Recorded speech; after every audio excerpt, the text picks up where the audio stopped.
À la surprise générale et à la demande de Nicolas Sarkozy, le bureau politique des Républicains a renoncé ce mardi à un scrutin électronique pour les Français qui vivent à l'étranger.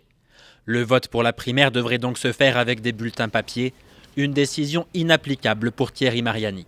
Il y a un seul consulat à Sydney, c'est-à-dire qu'on va demander aux gens, par exemple, qui sont à Perth, à 4 heures d'avion, de venir voter à Sydney. Un mode de scrutin qui pourrait donc décourager beaucoup d'électeurs. Les adversaires de Nicolas Sarkozy dénoncent un coup de force, le vote des Français de l'étranger étant, selon eux, moins favorable à l'ancien chef de l'État.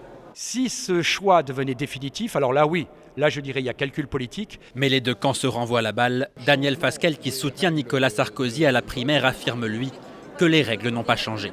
Il avait été prévu dès le départ dans la charte de la primaire qu'il y aurait un vote papier pour tous les Français. Il y a une seule catégorie de Français et tous doivent voter de la même façon. Difficile d'y voir clair car plusieurs chartes de la primaire ont été publiées.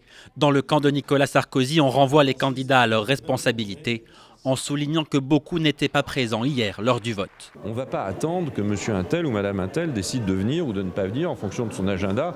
Non, il faut arrêter les caprices de diva.